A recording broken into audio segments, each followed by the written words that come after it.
tardes, bienvenidos a la primera sesión, a la inauguración de este ciclo titulado Celebrar Europa. Con esto nos proponemos tratar de concienciar a la ciudadanía de lo que significa realmente ser ciudadano europeo, más allá de los límites pragmáticos de la economía y de la política. Estamos convencidos de que Europa, antes que una unidad monetaria o una unidad política, es una unidad cultural. Y que si existe Europa, existe gracias a esa tradición literaria, filosófica, artística, que empieza, como veremos hoy, en Grecia y que sigue viva en nuestra manera de pensar, en nuestra manera de concebir el mundo, la ciencia, aunque muchas veces no seamos conscientes de ello. Entonces, empezamos hoy con un primer ciclo. Quisiéramos que esto fuera un foro que se repitiera cada año, veremos si podemos hacerlo, porque evidentemente los asuntos son infinitos, es decir, no pretendemos con este curso que hoy empieza a agotar las posibilidades de comentario, porque evidentemente la cultura europea es infinita. Sí hemos querido de alguna manera empezar con algunas pinceladas de algunos momentos o de algunos conceptos o disciplinas esenciales. Hoy hablaremos de las raíces políticas de Europa en la Grecia clásica, pero también, como ya saben por el programa que tienen, podremos hablar de qué significa pensar en la tradición filosófica europea. Por cierto, hay una errata en el programa.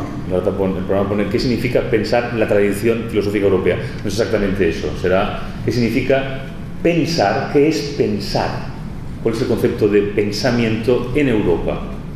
No pensar la tradición filosófica europea, eso sería una cosa, sino que Arturo Leite nos vendrá a hablar de qué significa pensar, que es algo muy particular y que se inventa en Europa. No el pensar en sí, sino la manera, digamos, que tenemos nosotros de abordar el pensamiento. También el canon literario, la religión, la música y la pintura.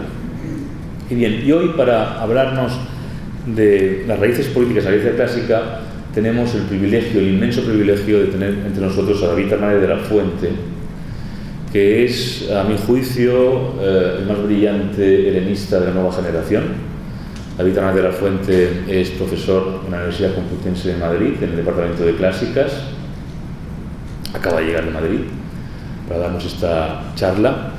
Es novelista, es traductor, ha traducido a Plutarco, ha traducido a Píndaro, y es ensayista. Es un ensayista extraordinario.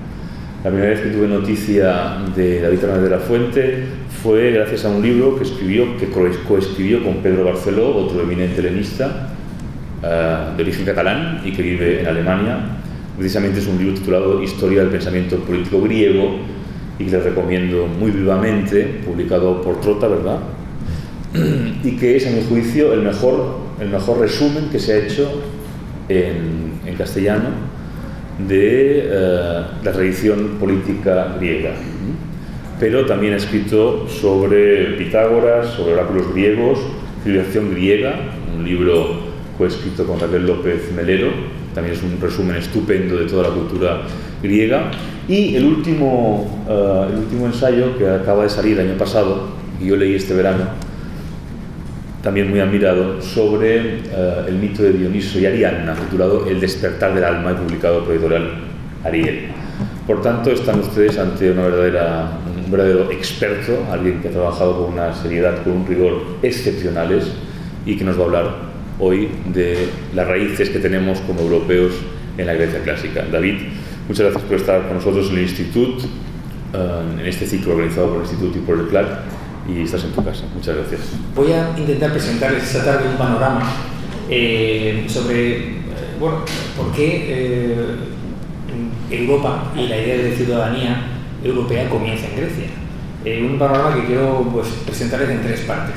En primer lugar, vamos a ver ¿Qué hace de Grecia el lugar donde esto sucede frente a lo anterior? ¿Y por qué consideramos la polis griega como pues el embrión de la política actual europea?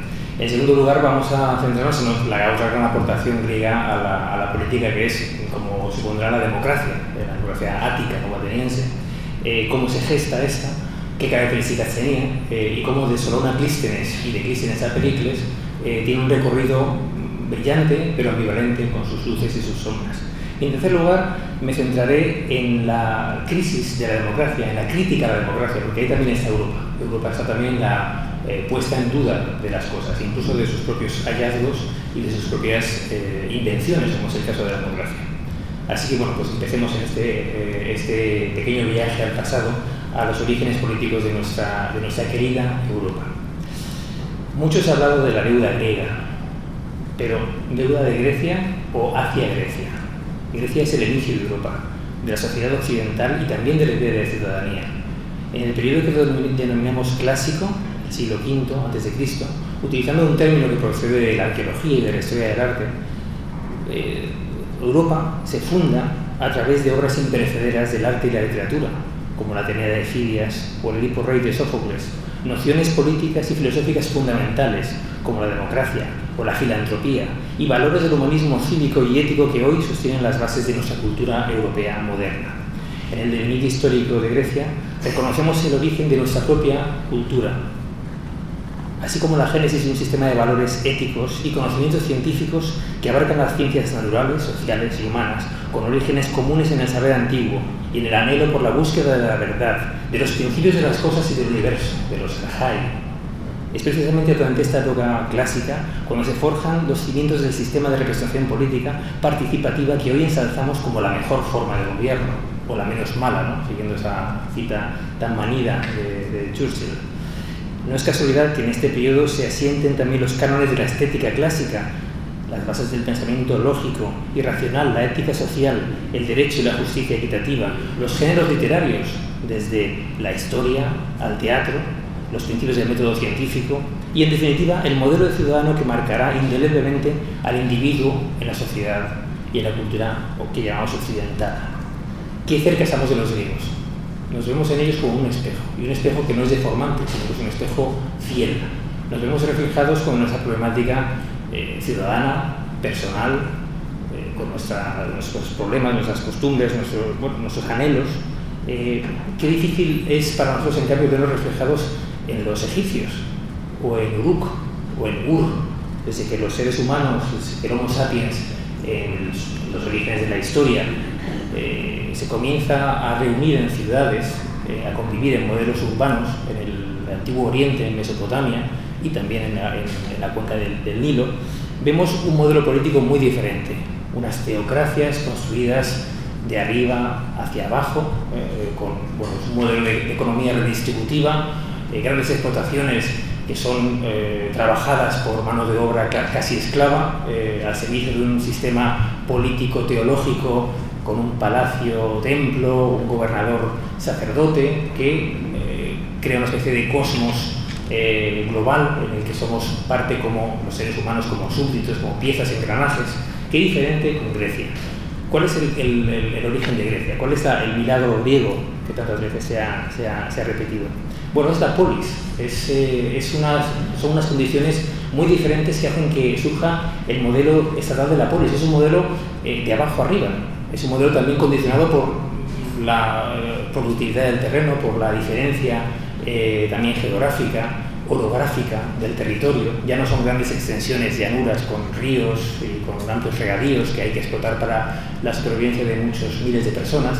Ya son pequeñas granjas, son explotaciones unifamiliares, podríamos decir. Son los oikoi, eloicos, base de nuestra palabra economía, ¿verdad? Que es realmente una casa, es la hacienda, es la familia, es la hacienda extensa, es una pequeña parcela, lo que podríamos llamar una granja. Hay un historiador norteamericano, Victor David Hanson, que lo resume muy fácilmente. Dice, es que realmente el origen de la política en Occidente es la granja. Son terratenientes de pequeñas explotaciones que se unen para protegerse unos a otros y crear una comunidad política que es la polis. Ellos son politai, son ciudadanos de una polis que está formada por agregación de diversos oikoi, de diversas explotaciones agrícolas. Realmente el modelo es muy otro. Vemos que la complicada orografía montañosa de esa península balcánica que hoy conocemos como Grecia y las estribaciones de la Grecia jónica en Asia Menor, esas estribaciones montañosas, esa costa escarpada, esas miles de islas que pueblan el Egeo, realmente configuran un modelo en el que los pequeños organismos políticos, que son las poleis, las ciudades-estado, se configuran, como digo, de abajo arriba. Es decir, es la unión de los ciudadanos que libremente, en pie de igualdad, deciden asociarse para crear un ente común, to koinon, lo común en griego, la koinonía, la sociedad, la comunidad, que les proteja y que les sirva como una manera de autoadministrarse y compartir el interés y el bien común. Qué diferente es esto con respecto a lo anterior, ¿verdad? Con respecto a los grandes palacios de Mesopotamia, de la región sirio-palestina, de Egipto, el Alto y el Bajo Egipto. Bueno, por eso somos griegos y nos reconocemos allí, en esa idea de individuo.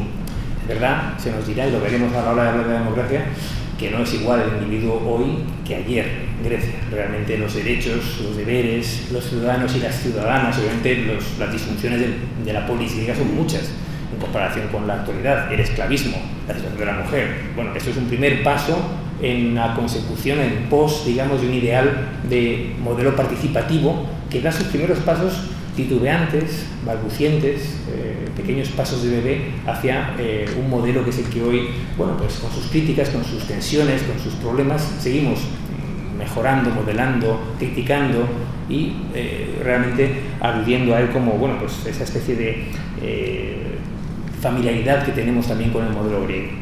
Como decía, es sorprendente cómo nos seguimos mirando en el espejo griego con una familiaridad asombrosa a pesar del tiempo transcurrido y cómo el protagonismo del individuo frente al colectivo, de la razón humanista como guía para el conocimiento y la búsqueda de la verdad frente a la religión, la racionalidad instigadora de una búsqueda de soluciones también acordadas, ¿no? Y no impuestas, ¿no? Con la base de la resolución de conflictos, por el acuerdo, la historia frente al discurso mítico, la fuerza del diálogo y del logos para resolver también las diferencias políticas, todo eso que encontramos en los textos de los antiguos historiadores, como Tucídides, o de los filósofos como Platón, nos sorprende, nos es muy familiar. Y aquí estamos en el siglo V, un siglo de oro, el siglo de Atenas, enmarcado por dos grandes guerras, las guerras contra los persas al principio del siglo, y finalmente la gran guerra civil griega entre Atenas y Esparta por la hegemonía en el mundo de los Balcanes, que a la postre va a asolar el mundo de las ciudades-estado y dar pie a otros modelos políticos, monárquicos. Pero ese siglo fabuloso, el siglo V, es el que merece nuestra atención durante este rato, durante esta tarde. Es curioso ver cómo el mundo griego de las pequeñas ciudades-estado, esas realmente, más de 1000 ciudades que podría haber, ¿no? Conocemos y sobre todo estudiamos la mayor, la más grande de todas ellas, que es Atenas, de la que obviamente tenemos mucha documentación. Una ciudad que, para que sea una idea, pues puede ser, Atenas y su región, el Ática, como el actual Gran Ducado de Luxemburgo, en cuanto a tamaño y en cuanto a población, seguramente, unos 300.000 habitantes, de los cuales no todos son ciudadanos, por supuesto. Esa es la gran ciudad de Atenas, ¿no? La gran metrópoli, ¿no? del Ática.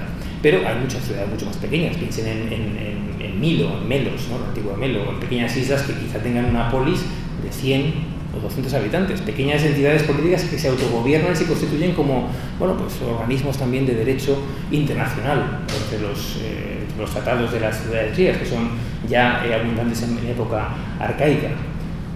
Como digo, esta historia del siglo de oro de Atenas, el siglo V, es la historia también de un modelo de gobierno que es el de Atenas, un modelo de gobierno que esta democracia que se exportará también a otras ciudades-estado y que conlleva también un auge sin parangón de la ciudad del Ática, un auge sin parangón en las artes, en las ciencias, en la filosofía. Pensemos en el gran programa arquitectónico de la Acrópolis, la construcción del Partenón en varias etapas, los magníficos propilios, el Erecteo, Pensemos en las artes escénicas, la inmensa obra de los dramaturgos, los grandes trágicos, Esquilo, Sófocles y Eurípides, y luego el cómico Aristófanes, los otros cómicos de los que tenemos menos restos, y que hacen del drama la escena política de la ciudad de Atenas, la escuela política de la democracia. Pensemos también en la filosofía y en la retórica, con los sofistas, los maestros del debate público y de la teoría política, los primeros pedagogos de la historia occidental, que frente a las explicaciones tradicionales del mito propongan una nueva visión de la convención, del logos, del acuerdo.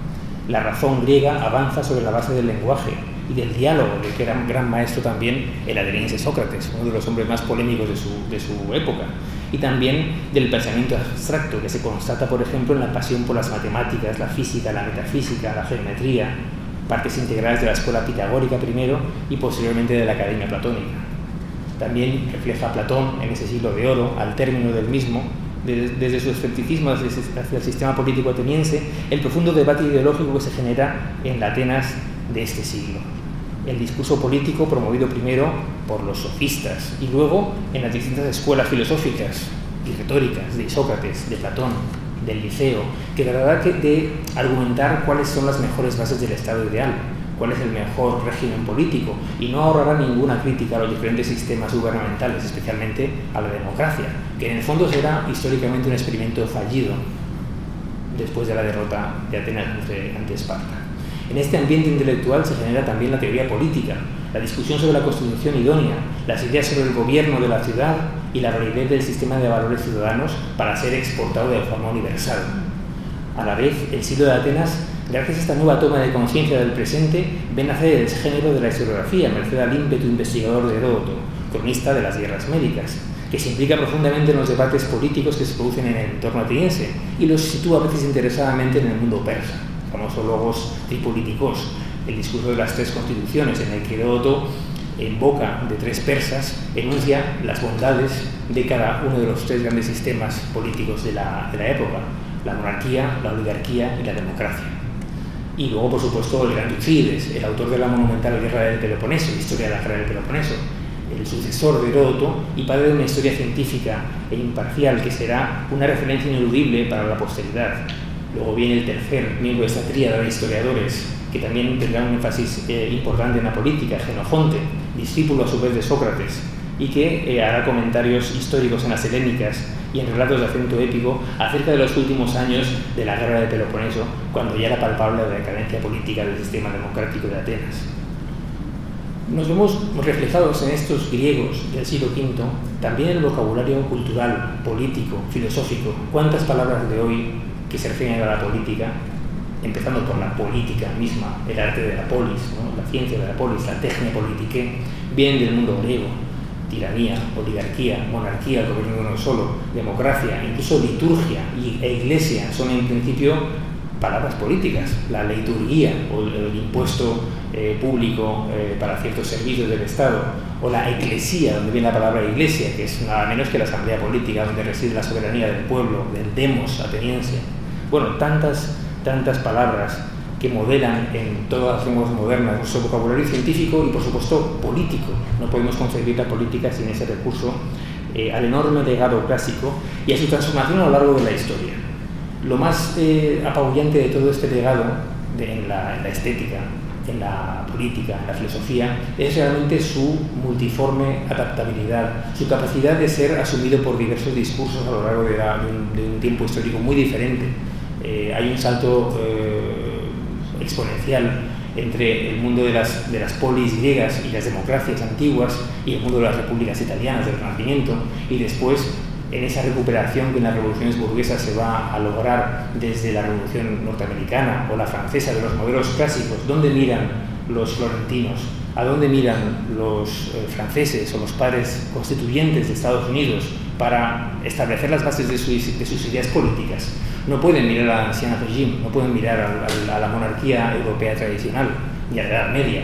Miran exactamente al mundo clásico, a los dos grandes sistemas participativos que ha engendrado la antigüedad, que son nada menos que la democracia europea por excelencia, que es la griega, y por supuesto la República Romana, que no es más que una oligarquía, por tanto es un modelo menos productivo. Hay un libro estupendo también titulado precisamente El espejo griego, de Clelia Martínez, profesora de la Universidad de Málaga, que estudia exactamente cómo los padres fundadores de Estados Unidos se fijan en la experiencia griega para su confederación, en la experiencia ya no solo de las poleis griegas, sino de las confederaciones griegas, las poleis menores, no la potente Corinto, la gran Esparta o la poderosa Atenas, se coaligaban en una especie de, sin magia ahí, alianzas militares, alianzas de todo tipo para sobrevivir. El federalismo griego, las confederaciones griegas son una inspiración muy notable para estos padres fundadores de la Constitución americana, que por otra parte se basa muy de cerca en el modelo de la granja que genera la polis, ¿no?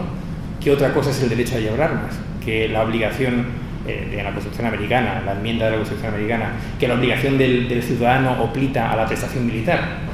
El ciudadano tiene sus obligaciones como tal frente a la polis en dos aspectos fundamentales. El varón, en primer lugar, una prestación política, tiene que ir a la asamblea, votar las resoluciones, las propuestas de leyes y, en su caso, desempeñar magistraturas cuando sea elegido o le toque por sorteo.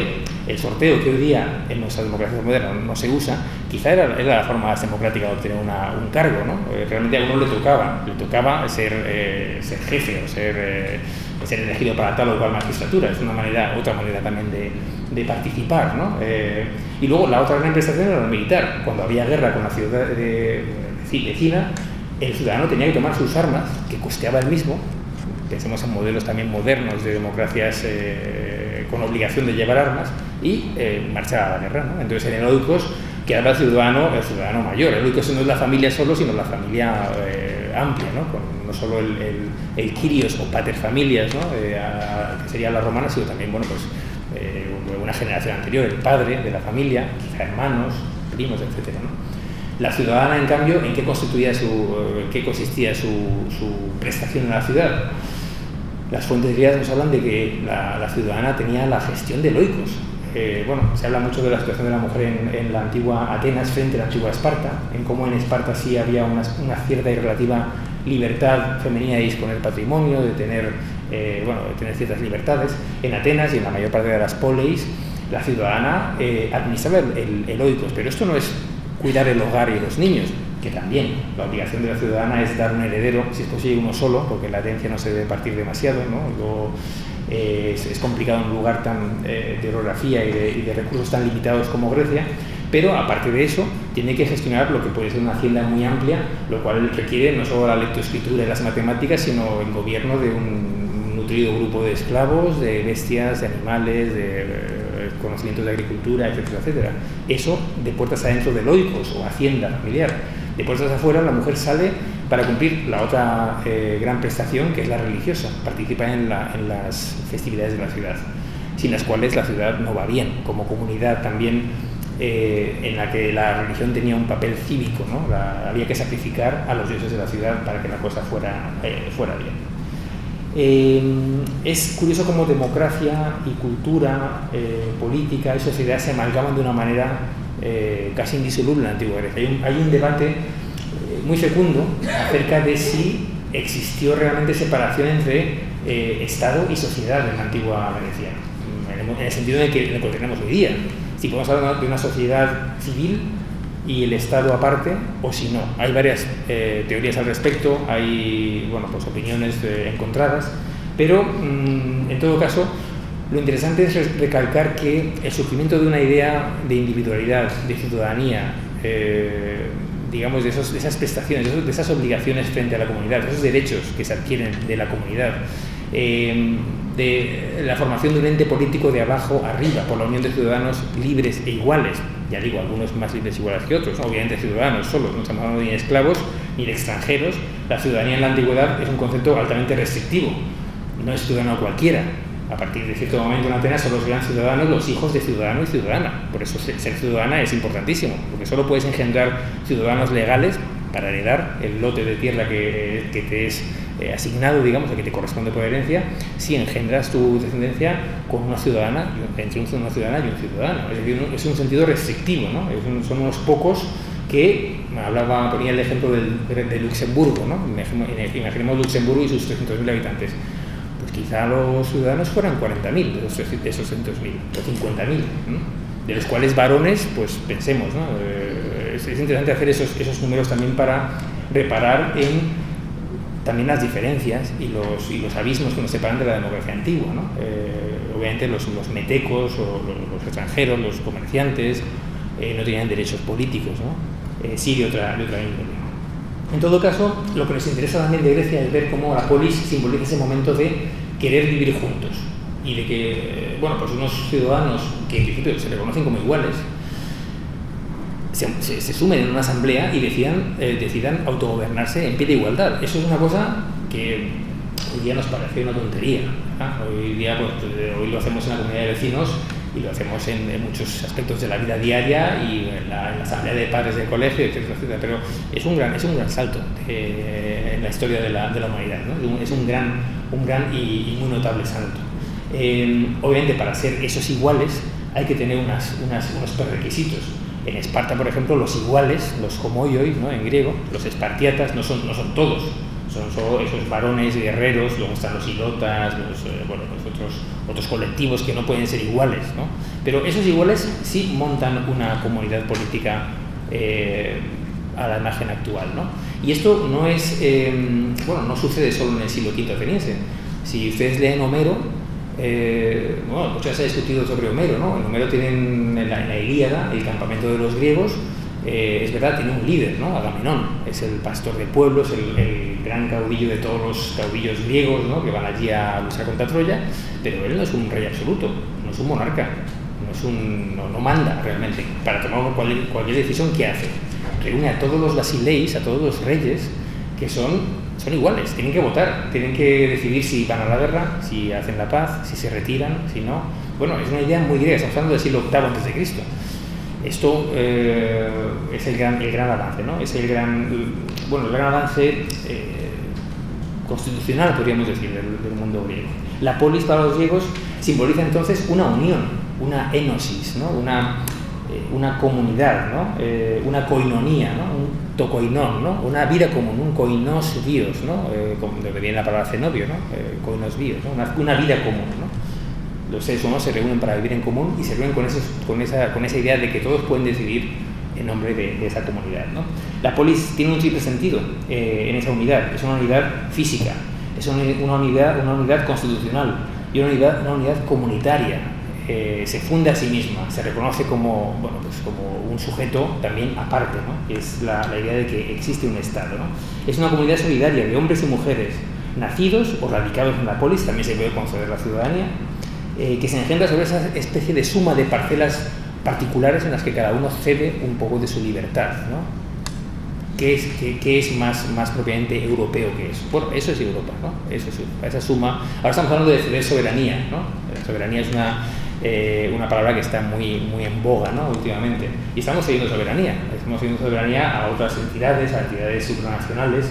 La idea de Europa es realmente una idea casi de asamblea homérica, ¿no? Estamos reuniéndonos en torno a esa nueva koinonía, a esa nueva comunidad europea, ¿no? Que es el comienzo de todo, ¿no? Al comienzo de la política, Aristóteles define así la polis. Dice que es una cierta comunidad, una koinonía, constituida por causa de algún bien entre un grupo de ciudadanos libres e iguales. La polis es la comunidad griega por excelencia, lo cual no quiere decir que no hubiera otros modelos de vida en común. Estaba el estado tribal, estaba la monarquía, el reino, estaba lo que se llamaba la basileia, el ethnos, el estado tribal, que era un estado... Pero digamos que la ciudad-estado es la formulación por excelencia de la forma de vida griega, una configuración también que incluye un espacio público, siguiendo la terminología de Habermas, en ciudades complejas, también simbólicamente, ¿no? Y que asumen un rol también diferenciado. Atenas o Esparta o Corinto no tienen un nombre abstracto, sino que su nombre es un plural que engloba a todos, ¿no? Los atenienses, o sea, el Estado ateniense es los atenienses, hoy Athenaios, ¿no? Se acuña moneda, hay simbología, hay embajadas, es un mundo también con una simbología muy rica. Y digamos que la primera gran revolución griega que yo quería hablarles era esta, era la manera del surgimiento de la polis, ¿no? Después de los siglos oscuros, en contraposición con ese mundo oriental que hemos descrito muy a gruesas pinceladas, ahí surge la polis. ¿Cómo surge luego la idea del gobierno participativo, de la democracia, del gobierno del demos, ¿no? ¿Cuáles son los orígenes de las instituciones atenienses? ¿Qué sería, vamos a entrar en el segundo capítulo, ¿no?, de esta especie de charla tripartita, ¿no?, que es el segundo capítulo de la Revolución Griega, que ya no es la comunidad, crear la comunidad, sino pasar de una comunidad gobernada de una manera casi familiar, ¿no?, a un Estado gobernado de manera participativa y casi intentando hacer una justicia equitativa entre sus miembros, lo que es la democracia. Es decir, que se intenten modular un poco las diferencias sociales y económicas, ¿no? Esa es la democracia, esa es la idea que subyace tras las reformas de Solón y de Clístenes. Ahí está un poco el segundo milagro griego, por así decirlo, que es el paso del clan al Estado, o de la política de clanes a la política de una especie de constitucionalismo cívico, ¿no?, que es la segunda gran revolución. Bueno, ¿a quién se debe la paternidad de la democracia ateniense? ¿Quién la inventó? Bueno, las fuentes se decantan por dos padres fundadores, Solón y Clístenes. Solón es una figura casi mítica, el gran sabio Solón, poeta, uno de los 7 sabios de Grecia, legislador, autor de las famosas leyes de Solón, mediador en una época de conflictos sociales y de guerra civil, de estasis, ¿no?, de guerra entre facciones de la ciudad. Digamos que es una figura también casi legendaria, a la que se le da gran énfasis, sobre todo en una época relativamente tardía, en el siglo IV sobre todo. Es una figura que ya, digamos, podríamos decir casi, cuando ya se ve que la democracia está en una franca decadencia, los demócratas moderados, o directamente, bueno, como Aristóteles, que intenta hacer una democracia no radical, ¿no?, como la que ha triunfado en Atenas, intentan ponerle a él como, bueno, padre fundador de una especie de democracia moderada, ¿no? Y se intenta, bueno, pues poner énfasis en esta figura que vivió entre los siglos VII a VI a.C. y que realiza unas primeras reformas muy tímidas para intentar abolir algunos grandes defectos y algunos grandes abusos que había en el sistema ateniense, ¿no? Sus iniciativas legislativas intentaron unificar una ciudadanía que estaba dramáticamente separada en la polis. ¿Cuál era el problema? Fundamentalmente que para ser ciudadano y por tanto para tener representación política había que tener tierras. Hemos hablado de que la polis se basa en una unión de iguales, pero esos iguales tienen un patrimonio. Entonces, digamos que el problema es, bueno, pues qué pasa con los que no tienen ese patrimonio, qué pasa con el proletariado urbano, qué pasa con los desfavorecidos, qué está pasando en un mundo en el que, por ejemplo, si uno tiene más de un hijo, que es lo ideal, ¿no?, según poetas y grandes sabios antiguos, pues hay que partir la herencia, y la herencia se dispersa. Entonces, bueno, pues es una historia curiosa de tensiones entre clases sociales, en una agitación constante que en el siglo VI, cuando desarrolla su actividad mediadora Solón, tenía, digamos, un problema tripartito. La primera parte era la fuerte competencia por la posesión de la tierra y, por tanto, lo que conllevaba esta posesión, la representación de las magistraturas. El segundo aspecto, una rivalidad entre lo que podríamos llamar aristocracia tradicional y las nuevas clases urbanas enriquecidas por el comercio sobre todo de cerámica, ¿no? Y en tercer lugar, había otro vértice también de disputa, que eran los conflictos entre los clanes aristocráticos de siempre, ¿no?, las familias nobles, que se llaman los impátridas.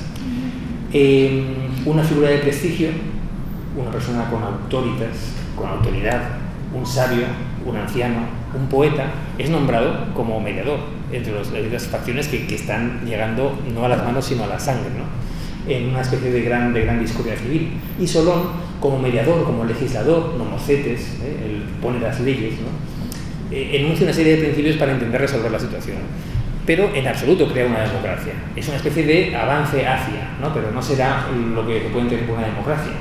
Es una constitución timocrática, en el sentido de que otorga derechos de representación política según la capacidad económica, la capacidad de producción agrícola, ¿no?, y divide a la ciudadanía en varias clases según lo que pueden producir, ¿no?, y les da diversas prerrogativas políticas según este criterio, ¿no? Es verdad que bajo su gobierno se produce la abolición de la esclavitud por deudas, que hay una condonación general de la deuda, que se abre la asamblea pública a las clases medias sobre todo, y tímidamente se establece un consejo más amplio. Bueno, realmente sienta las bases de lo que va a ser la gran democracia ateniense, pero no es todavía una democracia, ¿no? Realmente la idea del sistema participativo que se está generando en esta época es un sistema que alterna entre una asamblea general, donde están representados todos los ciudadanos, todos pueden ir allí, imaginemos, con un mínimo de 6.000 personas, con un máximo de 60.000. Era una explanada enorme, bueno, nunca llegaban a ir 60.000, pero bueno, ahí estaban todos. La Asamblea General, la Eclesía, donde residía la soberanía, la Bulé, que es el consejo, una asamblea restringida, quizá resto de un antiguo consejo de ancianos, de nobles, etc. Y luego están los magistrados, esas asambleas que pivotan con propuestas de ley, con aprobaciones de leyes, nombran o aclaman o sortean magistraturas que por un periodo limitado van a ejercer unos cargos políticos, militares, judiciales, etc. Cargos muy breves para evitar bueno, pues que haya problemas, ¿no? También la corrupción fue un mal endémico en la antigüedad, aunque ya comenzábamos por la idea de que los cargos eran honoríficos, no se cobraba por la política, ¿no? Con lo cual también eso restringe también un poco la clase de gente que estaba en política, ¿no? Obviamente, como comprenderán.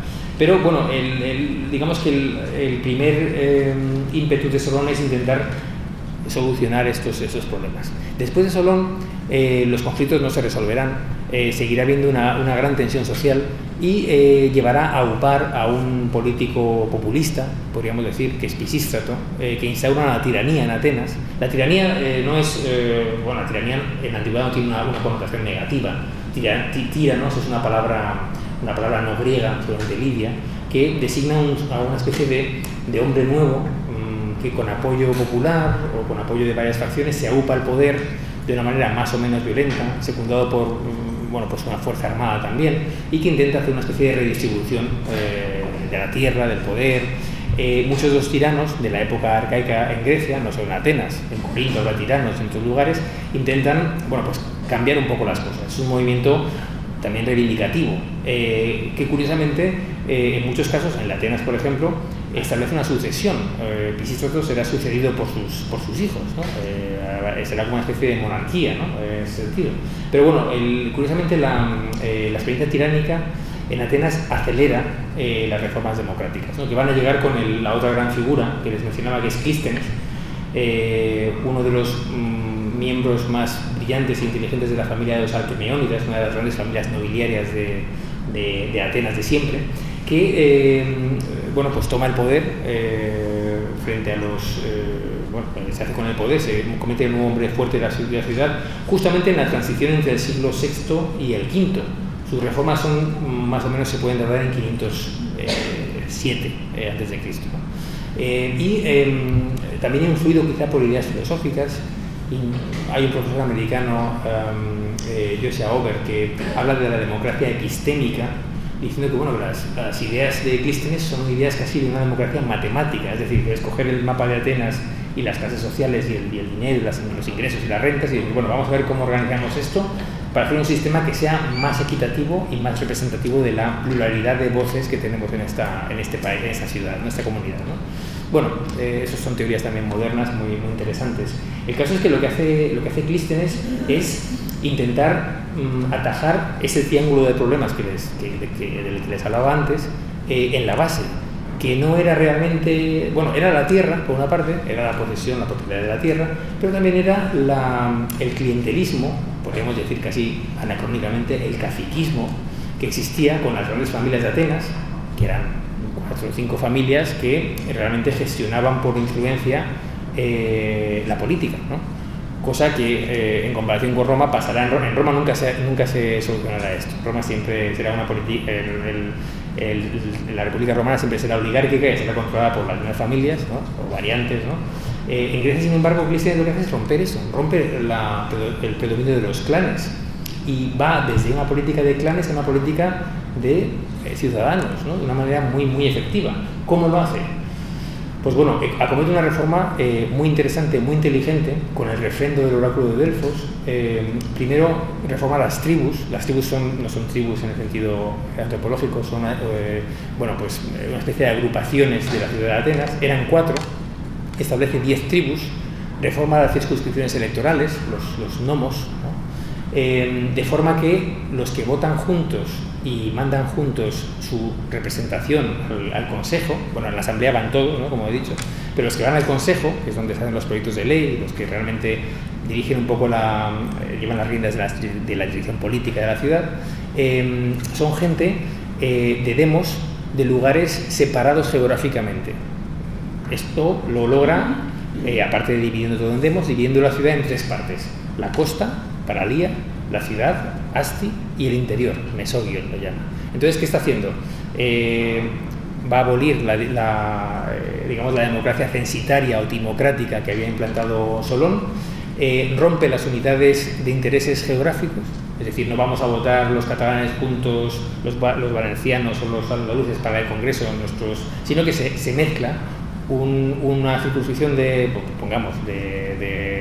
Barcelona con otra de Orense y otra de Valencia, ¿no?, que votan juntos y mandan juntos sus delegados a ese Senado donde está realmente el poder manejar leyes. Entonces rompe primero la geografía, bajo los auspicios de un héroe mitológico, ¿no? Crea esas 10 tribus. Digamos que también rompe así la influencia de los caciques locales. A la vez está rompiendo, mediante la formulación de unas nuevas tribus, la influencia de las familias tradicionales. Y realmente gente que no tiene intereses comunes de los 3 ámbitos geográficos de la ciudad, o sea, un demo, o sea, digamos una región de la playa, de la costa, otra región de la urbana de la ciudad y otra región del campo, del interior, votan juntos y componen un cuerpo electoral juntos, ¿no? Bueno, podría hacer un diagrama un poco para mostrarlo, pero es muy interesante, lo pueden ver en internet, en cualquier web educativa, ¿no? Si ponen hay unos diagramas de la reforma de Clístenes donde se ve cómo el Ática es dividida y cómo de esta manera, bueno, pues se consigue una integración y una cohesión que no era posible anteriormente, y realmente se cuida por el bien común y por la cohesión de una especie de comunidad que va más allá de los intereses egoístas de un territorio determinado, porque está en unión con otro territorio que tiene otra problemática, ¿no?, y que también tiene otra demografía, ¿no? También el peso demográfico, había más gente en la ciudad que en el campo o en la playa, pero los de la playa pues tenían la flota, que era la base de la armada, en fin, tienen sus problemáticas que también resuelven entre ellos, ¿no? Se libra así de esa especie de gobierno de los clanes, y Atenas es dividida de una manera, como digo, como dice el profesor Ober, casi matemática, casi pitagórica, una especie de equilibrio dorado, una especie de armonía áurea, ¿no?, que inspira en cierto modo esa reforma. Es una reforma impresionante, es una idea que está fundamentada sobre todo en un concepto clave, que es la isonomía. La isonomía, ¿qué significa? Isonomía es igualdad ante la ley, la isonomía, ¿no? El nomos es la ley, no es una igualdad ante la ley como la moderna, pero en cierto modo protege a los más desfavorecidos, y por población deja el peso de la soberanía en manos de la mayoría de la población, que es el demos, que es el pueblo. Es decir, los aristócratas seguirán siendo los de siempre, el dinero lo van a seguir teniendo los de siempre, las tierras, etcétera, etcétera. Y seguramente la voz cantante de la asamblea la llevaba la misma gente educada, que podía permitirse una educación retórica y, bueno, pues aprender con los sofistas y camelar un poco, podríamos decir, al auditorio. Pero tienen que camelárselo, tienen que convencerles para que voten, ¿no? Y esa es un poco la gran diferencia, ¿no? Por supuesto, hay igualdad de palabra, aparte de la isonomía, tenemos una isegoría, o igualdad de palabra, todos pueden tomar la palabra en la asamblea pública, todos pueden proponer reformas o objeciones a cualquier propuesta. Es muy interesante ver cómo funciona este sistema de la democracia clisténica. También se puede proponer el famoso ostracismo, que es un procedimiento de urgencia para expulsar a un peligro contra la democracia, ¿no? Cuando hay una especie de peligro, se puede incoar un proceso de ostracismo. En la época de Clístenes no se incoó, hasta 30 años después no fue el primer proceso, pero bueno. Hay herramientas de autodefensa de la democracia, ¿no? Contra los muchos intentos de golpes de Estado oligárquicos que va a haber a lo largo del siglo V, ¿no? Eso no va a ser un paseo o un jardín, ¿no? Va a haber mucha tensión subyacente, obviamente, ¿no? Pero es muy interesante cómo este sistema, revestido por todo el prestigio que le otorgará la victoria frente a los persas. La democracia ateniense, con todos sus problemas, logra un triunfo histórico cuando vence a los persas en la batalla de Salamina. Estaba aliado, como recordarán, muchos griegos estaban en el bando persa, pero una gran coalición de ciudades griegas, encabezadas no solamente por Atenas y Esparta, plantarán cara a los persas y los derrotarán en varios combates memorables. Salamina, cuando Atenas ha de ser evacuada y la flota vence a la flota ateniense, vence a la persa en frente de esa isla, es un capital simbólico que, digamos, que conseguirá que Atenas sea la gran ciudad democrática y el gran símbolo de la libertad individual, de las libertades individuales y de la democracia frente al despotismo oriental que era Persia, ¿no? Que era un imperio autocrático. Y es curioso cómo a partir de entonces Atenas se convertirá en un modelo de referencia. Muchas otras ciudades del mundo griego adoptarán el modelo democrático, ¿no? Y en el siglo V pues, se alinearán con Atenas. Bueno, no voy a describirles el sistema político ateniense con más detalle, el sistema judicial, los sorteos, la magistratura, las estrategias, etcétera, porque eso son cosas muy, bueno, pues casi de leer en un libro, pero por supuesto es un sistema que tendrá muchos críticos y muchas críticas, a las que nos referiremos brevemente también como la tercera parte y última de esta charla, ¿no? Para un poco dejar también espacio al debate, ¿no? y a las preguntas, ¿no? Y al intercambio, al diálogo.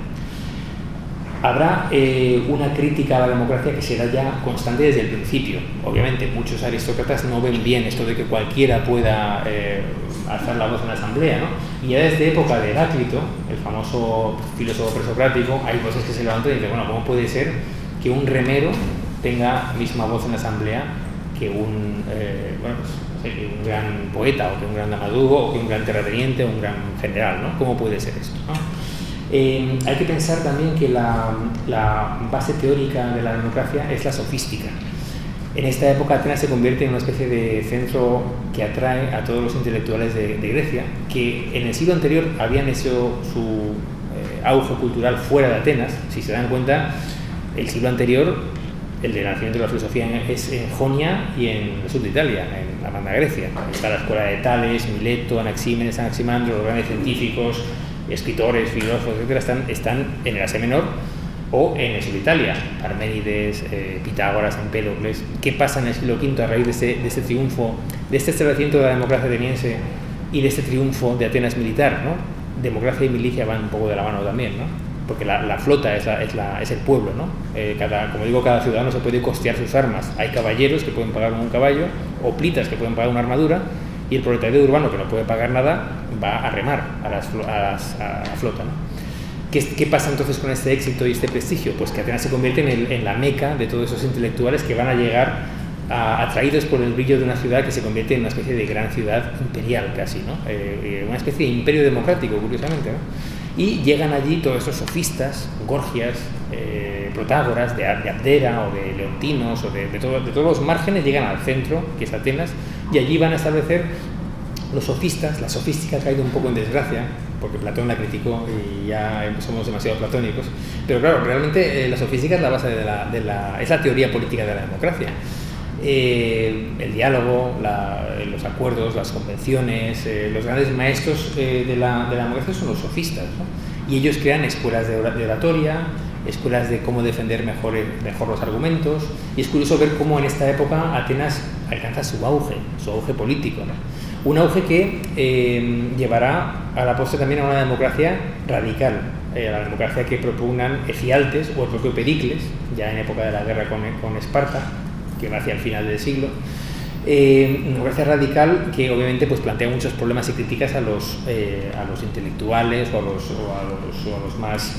a los terratenientes, etcétera, ¿no? Y que, como digo, pues causará problemas e intentos de golpes de Estado, como el de 411, el 405, etcétera, etcétera, ¿no?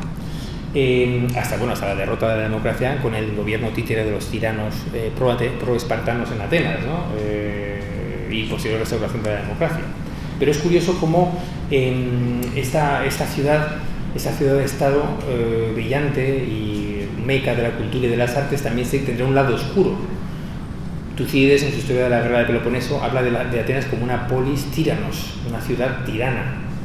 porque realmente bajo la égida y el simbolismo de la democracia y de la libertad, etcétera, Atenas someterá cruelmente a todos sus aliados a tributos, incluso pues masacrará a quienes no estén de acuerdo con su política militar en la época de la guerra con Esparta, ¿no? Y tomará decisiones, el pueblo en la asamblea tomará decisiones tremendas, pues como digo, pues arrasar una isla, matar a todo el mundo, guiados por demagogos. La figura del demagogo es fundamental en la democracia radical, ¿no? Demagogos populistas que logran arrastrar mediante la seducción de su retórica sofística, ¿no? De ahí el sentido peyorativo de la sofística también, a la asamblea llevar a tomar decisiones de las que luego se arrepentirán, ¿no? La experiencia de la democracia, como digo, tiene luces y sombras, y luego a la postre fracasa, vence Esparta, recuerden que el triunfo no le valga de mucho. La experiencia democrática se circunscribe a ese gran siglo, luego se prolonga una especie de agonía, ¿no? hasta la época de Alejandro Magno, pero ya para terminar también con esta tercera parte, me parece a mí que el tercer gran legado de la política griega para nosotros, para Europa, para los orígenes de Europa en la política, es la crítica de la democracia. De acuerdo, la democracia falla, pero es mala per se puede reformar, se puede mejorar. Desde que nace está siendo criticada, impugnada, atacada por por gente que quiere más o gente que quiere menos. Algunos quieren una democracia más directa, otros mediada, participativa, otros no quieren absoluto, otros quieren un rey absoluto, otros quieren un oligarca. Bueno, hay obras antidemocráticas profundamente, panfletos contra la democracia, el pseudo-Genofonte sobre la constitución de los atenienses, las obras críticas de Platón contra la democracia. Claro, Platón está muy desengañado porque la democracia ha ordenado la muerte de su maestro, Sócrates, probablemente la persona más demócrata y más inteligente y más recta de su época, ¿no? ¿Qué está pasando con la democracia para que tenga esas impugnaciones fuertes? Bueno, lo que surge aquí también es la teoría política. No conservamos nada de los sofistas, casi nada, pero conservamos, por fortuna, toda la gran tradición de la crítica frente o contra la democracia para intentar reformarla, ¿no? Empezando por el propio Platón. Por ejemplo, este panfleto que les he citado del pseudo-Genofonte empieza diciendo, bueno, primero he de decir que aquí parece justo que los pobres y el pueblo tengan más preponderancia que los nobles y ricos. Todos participan por igual de los cargos públicos a través de un sorteo o votando a mano alzada, y puede hablar en la asamblea el ciudadano que lo desee. Esto le parece indignante, ¿no? Hay una impugnación muy fuerte también de la democracia y de la legitimidad de que la mayoría sin formación pueda tomar decisiones, ¿no? Y el fracaso de la democracia se suele achacar a esta inexperiencia. O los sofistas, que eran los grandes defensores de este sistema, contaban un mito estupendo que recoge Platón en el Protágoras sobre por qué, todos los seres humanos tenemos el arte política por excelencia, y no tenemos que especificarnos si tenemos todos el derecho de participar en la gestión de la cosa pública. Recordarán el mito, lo cuenta Platón en el Protágoras, en boca de Protágoras, un sofista, es el mito de Prometeo, ¿no? Pues la creación del hombre, de los animales. Al hermano de Prometeo, Epimeteo, algo así como el hermano tonto, ¿no? El que piensa después, se le olvida darle al ser humano pues garras, alas, piel, le deja desnudo, ¿no? De ahí que Prometeo robe el fuego del progreso, la inteligencia, etcétera, etcétera, y lo favorezca, ¿no? Por lo cual será castigado, obviamente, como saben.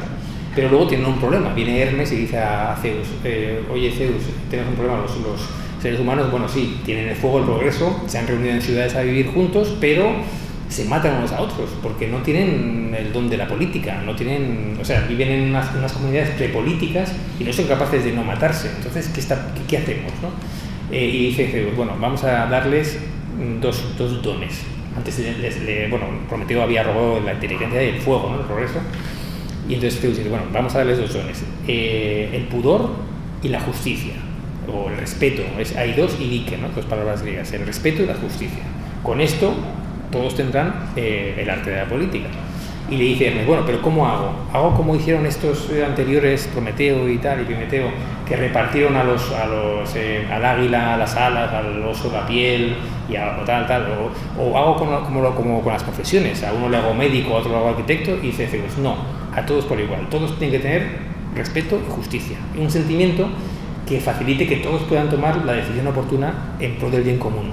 eso dice Zeus, ¿no? Bueno, es un mito, obviamente, en boca de un sofista, pero que es un buen epítome de cuál es el ideario de la democracia, frente a los que, como Heráclito, Pitágoras, Platón, los intelectuales, dicen, no, es que yo no puedo entender que un herrero o un barrendero o un proletario urbano pueda saber más de política que yo, que soy el gran Pitágoras, ¿no? Un poco la idea de Heráclito, que bueno, es que la decisión de la mayoría es abominable, porque se va a equivocar, yo soy más inteligente. En esa tensión está también la gran teoría y la crítica de la democracia, que surge, bueno, pues a partir de Platón, sobre todo, ¿no?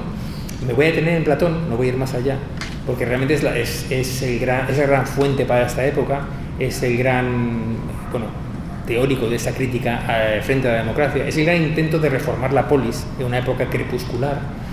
Platón, bueno, vive una época en la que ya la democracia está muy de capa caída, va hacia un sistema, bueno, se veía en el norte la estrella naciente de Macedonia, de un reino joven y pujante. El desengaño de la guerra y de la posguerra ha sido tremendo. Platón ha intentado también pensar cómo reformar la polis. Él quiere hacer otra especie de polis epistémica y refundarla, ¿no? con bases intelectuales, pero se da cuenta de que lo de Clístenes no ha funcionado, ¿no? Ha sido un error, un desastre, y entonces formula unas utopías. El pensamiento utópico a partir de los problemas de la guerra va a ser muy fuerte en Atenas, formulada sobre todo en dos grandes obras, como saben, República y Leyes, donde intenta bueno, pues propugnar otros modelos alternativos que atañen sobre todo a dos cuestiones fundamentales. Bueno, la educación y la justicia. ¿Qué le preocupa? La educación del ciudadano. O sea, una ciudad justa será aquella en la que el ciudadano tenga una educación justa y en virtud, ¿no? Eso no ha sucedido en Atenas. ¿Por qué? Porque hemos estado en manos de los poetas delirantes de la tragedia, que han puesto ahí escenas espantosas de la mitología y la gente pues ha aprendido cosas horribles, ¿no? Y hay que hacer una educación filosófica, ¿no? Y en segundo lugar, la justicia. Hay que repartir todo según un sistema racional que dé a cada uno su función. Y eso es antisofístico. No somos todos iguales. Hay una gran, dice Platón, somos desiguales. Cada uno tiene su función. Son tres clases sociales, lo que sea, ¿no? En fin, su gran tesis, ¿no? Y bueno, a partir de ahí, pues su idea, su defensa de un sistema, como saben, muy diferente, ¿no? Irrealizable, basado sobre todo en el reparto, en cuanto a la justicia, de algo fundamental, que es la comunidad familiar y económica. Es decir, la idea de comunismo familiar, ¿no? La comunidad el oikos, es decir, es la vuelta a repensar la polis desde el oikos, desde el núcleo. La comunidad de mujeres e hijos, la comunidad de dinero, la koinonía de dinero y de familia, ¿no? Y es un poco pues uno de las propuestas que han hecho que gente como Popper los pensadores modernos hayan planteado que Platón es el gran antidemócrata, ¿no? Bueno, con sus defectos, excesos, etcétera, formula una propuesta de reforma para una polis en época de crisis, donde ya se veía surgir, como digo, ideas sobre el gobernante providencial, sobre la unidad de todos los griegos bajo una misma égida, ¿no? Bueno, y Sócrates empieza a hablar también de la necesidad de unirse ante el enemigo común. Es una época muy diferente en la que ya bueno, pues se ve ya venir el crepúsculo de un modelo de política participativa que ya no resurgirá, ¿no? Como saben, bueno, pues en el siglo IV, con la victoria de Filipo de Macedonia y luego el ascenso de su hijo Alejandro al trono, los horizontes griegos van por otros derroteros, ¿no? También la filosofía, el mundo helenístico, la ciudad-estado pierde preponderancia y se integra en grandes monarquías territoriales, ¿no?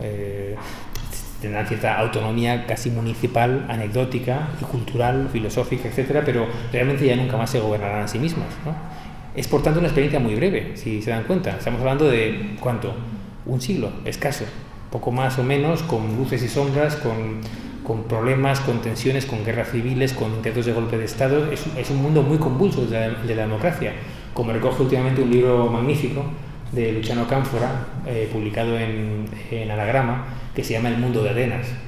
Es un mundo, es un siglo, pero lo que nos ha dado de sí ese siglo, lo que nos ha dado de sí ese siglo V en la política, porque hoy vivimos de eso, ¿no?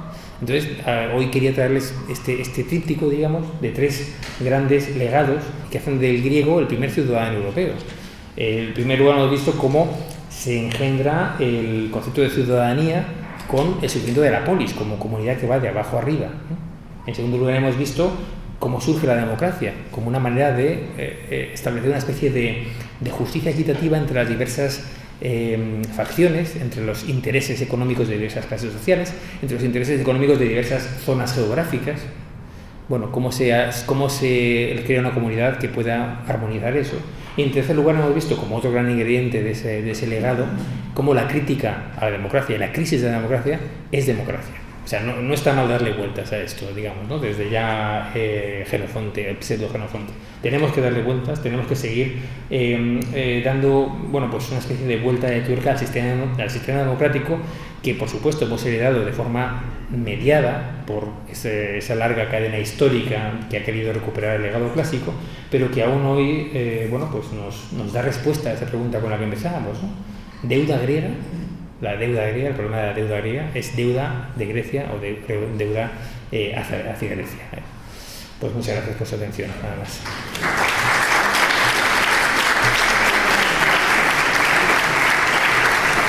Sobre el papel de Sócrates, porque Sócrates ha sido considerado por unos como un sofista y sin embargo por otros era un hombre pues que fue contra los sofistas, ¿no? Quiero decir que él, como era una mosca cojonera, hablando claro, pues entonces él siempre pues llevó siempre una política anti-sofista. Y sin embargo, yo estoy viendo que para mucha gente, para muchos intelectuales, es considerado un sofista más.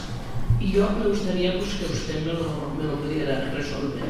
Muchas gracias. Bueno, muchas gracias. La pregunta es muy interesante. Bueno, Sócrates se autodefinía de muchas maneras, entre ellas tábano, ¿no? Decía él, ¿no? Más que tábano, o también se aparece como un sileno, como un sátiro, una criatura dionisíaca. Bueno, es un gran maestro de sabiduría.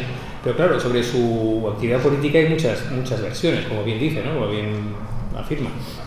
De hecho, hace poco leí un artículo muy interesante que era sobre, hay un libro al respecto también, ¿era Sócrates un demócrata o un antidemócrata? Es una pregunta capciosa porque, bueno, también es muy anacrónica también, ¿no? Pero bueno, el caso es que Sócrates era percibido por el pueblo llano como un sofista más. Y una prueba de ello es la gran tradición adversa que tiene, por ejemplo, en el Aristófanes, ¿no? En las nubes aparece como uno más de los sofistas que enseñan. ¿Qué enseñan? Pues enseñan a mirar a los astros, a pensar en nuevos dioses. Bueno, la gran acusación contra Sócrates, ¿no? Que introducía nuevos dioses y corrompía a la juventud, ¿no? Y que ponía en duda los valores de la sociedad, ¿no? Y era percibido así la gente se reiría muchísimo con esto, pero claro, era una manera de señalarlo de una forma muy violenta ante la sociedad como uno de los causantes, un chivo expiatorio de los problemas de Atenas. El gran sector conservador de la ciudad de Atenas, el desastre lo achaca a esas innovaciones de los sofistas, a esas cosas eso que hace bromas Aristófanes sobre que Sócrates enseña el argumento más que triunfa el argumento más débil, lo haga más fuerte. En su escuela, en la comedia esta de Aristófanes, su escuela que se llama El Pensadero, ¿no? Enseña a un hijo a argumentar que es justo y legítimo pegar a su padre, hacer cosas absurdas, ¿no? Y tal, que era un poco digamos el tono que la gente del pueblo, bueno, se reían, pero en realidad lo tenían allí en el trasfondo. Esta gente era peligrosa y en el fondo eran causantes de nuestra decadencia, ¿no? De una decadencia de una ciudad-estado que en la época de Sófocles, en la época gloriosa de la guerra contra los persas, había dado frutos muy interesantes, ¿no? Es muy interesante, a mí me gusta mucho comparar siempre el siglo V con estas 3 grandes figuras de la tragedia, ¿no? Esquilo, que es el más antiguo, Sófocles y Eurípides. Los 3 tienen relación con la batalla de Maratón en cierto modo, ¿no? Uno luchó en ella, otro era un niño, otro nació en ese año, y bueno, son todo del siglo V con toda su variedad, ¿no? Y claro, Sócrates, como no escribió nada, no tenemos ningún testimonio, tenemos, digamos, siempre lo que dicen que dijo, ¿no? Siempre aparece como el gran confutador de la sofística, ¿no? Pero es una visión platónica, profundamente, bueno, pues inserta en el personaje Sócrates, ¿no? La cuestión socrática vamos mucho más allá de si era sofista o no. Es, bueno, ¿qué enseñaba Sócrates, ¿no? Tenemos, como digo, diálogo socrático de varios autores, los grandes son Platón y Jenofonte, pero las fuentes también, Aristóteles y otros autores, nos dicen cosas muy diferentes de él, ¿no? De las cuales, bueno, pues podemos estar seguros de unas cuantas, entre las más importantes, que era un tábano, en efecto, que era un tipo molesto y que no era agradable encontrarse en la plaza pública, pero otra cosa importante es que era una persona implicadísima en la gestión de su ciudad, ¿no? Que ejerció cargos, que luchó, que estuvo en combate y, bueno, pues que aparte de su actividad filosófica tenía una vertiente política y pública muy, muy importante. Y que enseñaba a pensar. Claro, nos ha llegado la imagen de que Sócrates no cobra por enseñar a pensar, mientras que los sofistas sí. Y bueno, eso ahí yo creo que puede haber una base histórica de esa gran diferencia, ¿no?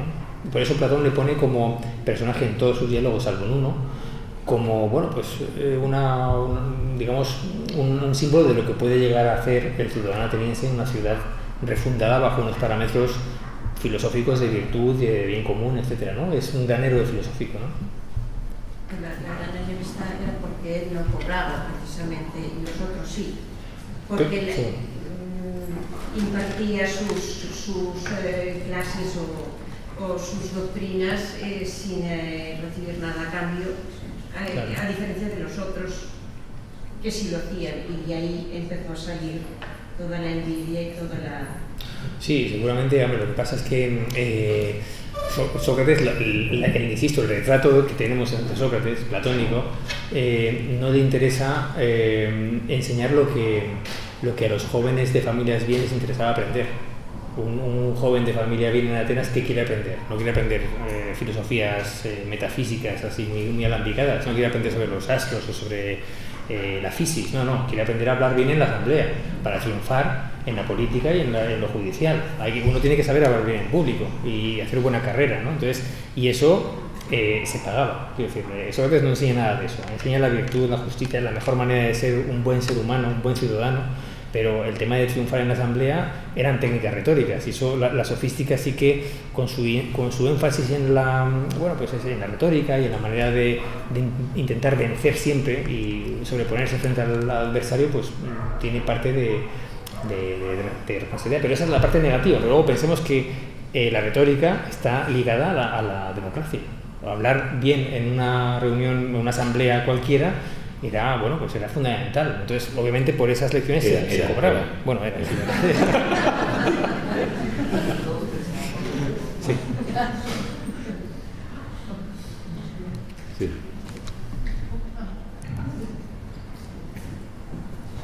Dos preguntas. La primera, un poco lo he apuntado, pero me gustaría saber por qué en Grecia.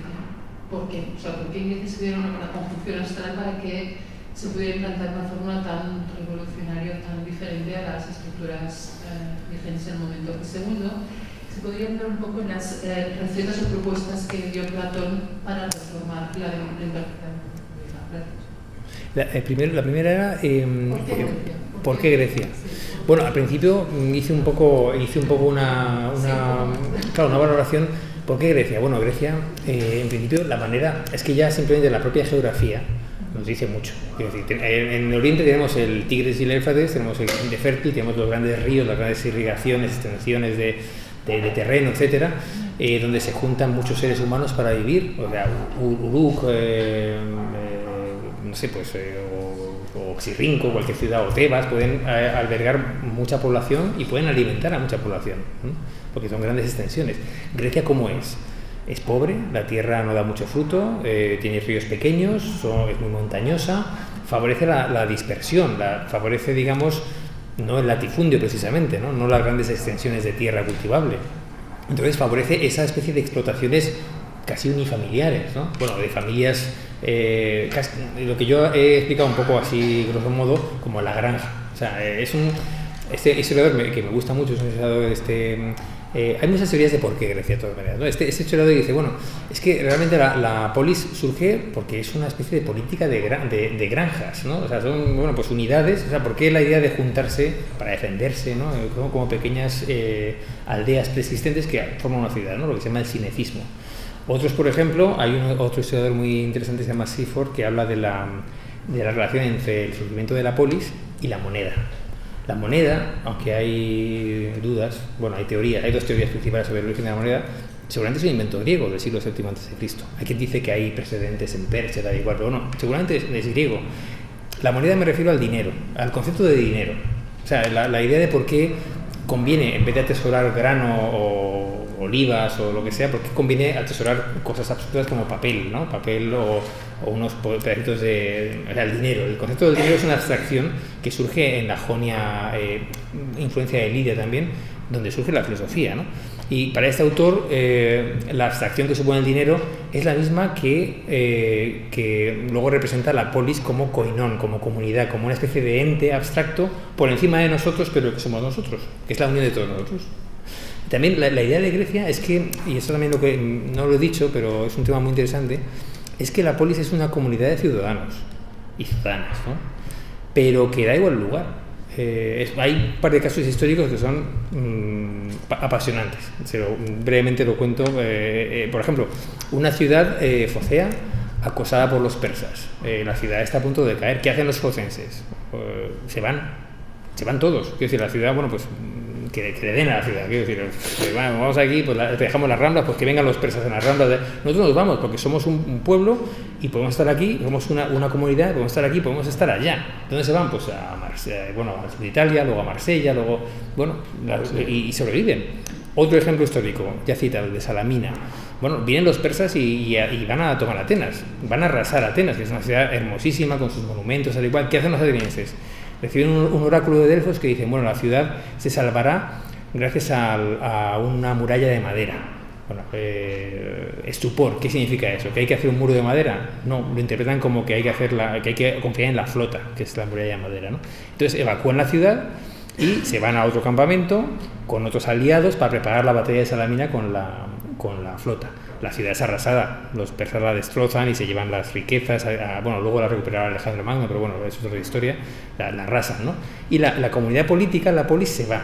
Entonces el general, no sé si es Corintio, le dice a Milcíades, preparando la batalla, Milcíades es el líder militar, ¿no? Ateniense, dice, es que claro, tú eres una pátrida, no tienes polis. Y dice, ¿cómo que no tengo polis?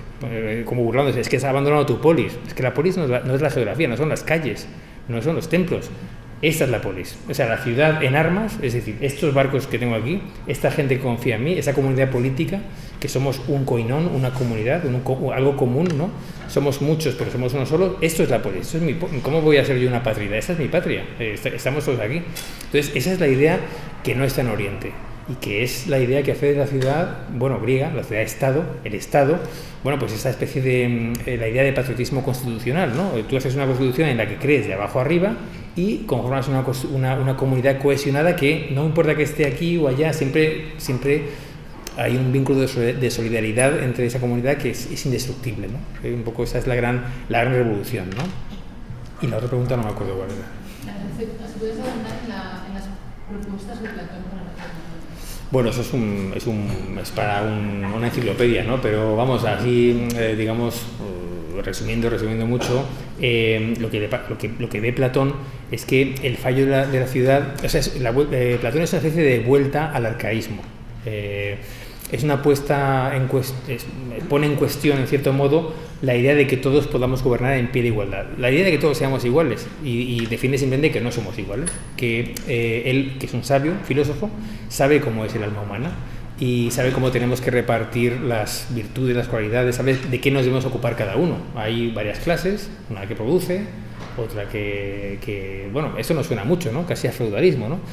Hay un historiador de las religiones francés, Georges Dumézil, que hablaba de la tripartición indoeuropea, ¿no? Que si la tripartición platónica, el feudalismo con sus tres clases y Montesquieu eran parte de una misma idea indoeuropea como la tríada capitolina, ¿no? Como si la idea de la tripartición en clase productora, defensora y sacro gobernante fuera implícita en el mundo indoeuropeo, que es muy interesante. Bueno, lo que hace Platón realmente es intentar que lo que él considera la armonía del cosmos inspire a la ciudad, ¿no? Inspire a la ciudad sobre unas bases filosóficas, que todos aprendamos cómo somos, qué virtudes hay que cultivar, que aprendamos nuestra desigualdad natural y que hagamos una nueva república, una nueva ciudad basada en esos parámetros. Una ciudad que bueno, pues ha sido tachada de totalitaria, teocrática, en fin, de antidemocrática. Otra es la propuesta de las leyes, un poco diferente. Y es muy interesante, por último, el papel de la mujer. Platón es un gran defensor de la igualdad femenina. Frente a Aristóteles, que es un misógino empedernido, Platón es un tipo que, vamos, en sus dos utopías tiene a la mujer en un lugar de igualdad también, sobre todo en las leyes, ¿no? En las leyes, en la segunda gran proyecto de reforma. Pero bueno, como digo, es un mundo esto de la reforma de Platón. Lo que hay que tener claro es que es una reacción contra esa democracia radical sofística, que es la igualdad absoluta, la isonomía, tal igual. Es una reacción contra todo eso, ¿no? Con bases filosóficas, ¿no? Antes comentábamos con David que Platón, aunque no sabemos mucho el episodio, es muy fascinante, acabó apoyando o dejándose seducir por un tirano de Siracusa, ¿no? Claro, eso inaugura una larga e interesante serie de filósofos a la sombra del poder, ¿no? Luego pensábamos también en Aristóteles, ¿verdad? Y claro, toda la familia real macedonia, ¿no? En fin, eso es el educador de Alejandro. Claro, el episodio luego en Marx, ¿no? Que decía eso de que los filósofos no estamos para pensar en esto, sino para realmente cambiar el mundo, ¿no? Tantos filósofos que han estado a la sombra del poder, incluso Plotino, con el emperador romano, o bueno, hay diversas historias sobre esta relación entre filosofía y poder que son muy interesantes. Hasta Heidegger con Hitler.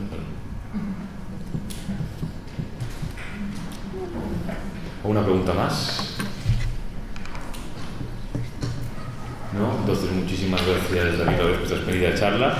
Y la semana que viene tendremos a Arturo Leite aquí para hablar de lo que os decía, qué significa pensar la tradición filosófica europea, que enlaza perfectamente con el final de la conferencia de David, porque empezaremos precisamente a discurrir en torno a ese concepto que se acuña con los presocráticos y que luego sigue con Sócrates y Platón. Muchas gracias. Muchas gracias.